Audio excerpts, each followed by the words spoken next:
Good afternoon, everybody. Welcome to Iron Crane Dojo, and we had a few questions regarding some techniques in perfecting flow, so we're going to talk about that some more today. And you can hear the music in the background. My Latino friends are having a fiesta next door. We've got the doors closed, but the music doesn't bother me, and I think it sort of fits in with what we're doing. So we're going to talk about the arm bar and developing a flow where an arm bar is involved, and then establishing a legitimate flow and follow-up to that, just as an intellectual exercise. And the purpose of the exercise is to develop flow awareness in the participants, which they take over time and incorporate into all their movement. And what you want to do in your own practice of the martial arts is find the areas where you can perfect flow, because most of the times you're not working on that. You're so engaged in perfecting technique and developing power and speed that flow sort of goes out the window. And it's flow where the real speed and power come unveiled. So I have Sensei Chris Entis assisting me today. For example, as we start out, and we're going to do this in a very relaxed fashion, because there's no need to run any risk as you do this. Developing flow is simply that. We're working your techniques in a relaxed, non-intrusive fashion so that you have the confidence to work on the flow concepts. I start an arm bar. Then he tries to react to the arm bar coming out of it, comes up and looks for a counter. And in this case, he goes for my ears, striking to the side of my head. Okay, so what that looks like again is, we'll keep him on this side so you get an opposite view. I execute the arm bar, and he avoids the power of the arm bar by going underneath it. Again, let's show you that a little bit closer. I start the arm bar, he drops his left elbow, he's underneath the arm bar now, he's able to ascend, goes underneath me, lifts, and strikes to my head. Now in this case, as he strikes to my head, he's doing a double knuckle strike into the TMJ joint or the side of the head, but it can also be a strike. It can be an open hand strike into the neck. It can be a lock or a twist. It can be anything.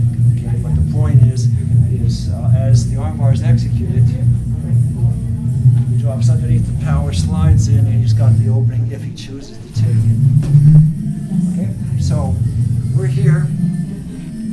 I start the arm bar, and we're just going to work from the flow right now, and then we'll explain it a little bit for you in more detail. We're down, he's underneath, I ride the flow, I go back on him, and he splits my energy and comes back at me. I slide his power underneath, he tries to lock my arm, I take his power away, he comes back and he fires, and I go outside and end the sequence with a strike and a counter. Again, slow motion so you can see it. So he grabs my hand. I go right into the arm bar. He goes under it, rides underneath, goes for my head. I take his hands down. Now I can slip a knee in here if I want to.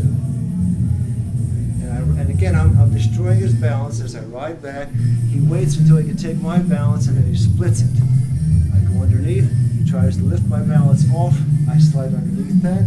He comes back and fires again. I go over the top and fire. You can see the power of the final technique there. Now up close, here's what's happening. My arm bar,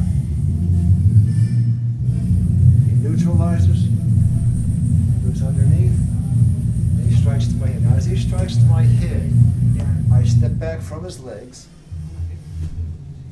I take the room and I empty his power down and low. Now in an actual fight, I'd be able to maneuver him or take him to the ground at this point. But what he does to protect himself is he feels his energy going low, he sinks and rolls back, gets restabled, and tries to steal my energy and balance by splitting me in two. And here's how he's splitting me. He takes my left arm away from my right arm and turns me around on an axis, breaking my balance. Again, what I do as a defense to that, as he's about to split me, if he hits me here, he's got my balance. And what I do is is I slide him underneath, and we call this the energy drain. It's a 45-degree angle in that direction. As he fires, I put him to that spot. He tries to counter up with an arm bar, and I get out of this arm bar by dropping my elbow back from his arm. Now watch, get him to put the arm bar on. So he's got the arm bar. I slide it. That's all I have to do. Now if this is a fight, it's actually to the point where I've got control of him just by doing that one move. So he's here, I go back, and what he does is he recovers his balance and splits me again. And again, I push him down to the 45, capture, and strike. It will give you an opposite side view. What you should do if you experiment with this kind of flow is work both sides of the flow. So here we have him putting me in the arm bar. I'm riding underneath, striking. He comes in, I split, he rolls underneath, I strike, split, goes down, and goes to finish, strike. Okay, you can have fun when you do it too, it's all right. The trick is you're developing a sequence, a flow. You want to perfect it. If you enjoy having music around as you're working on it, all the better. And it's okay to have fun when you do the martial arts. Don't ever forget that. Most of the highest level learning in the martial arts occurs when you're playing with it. Come back and visit us again.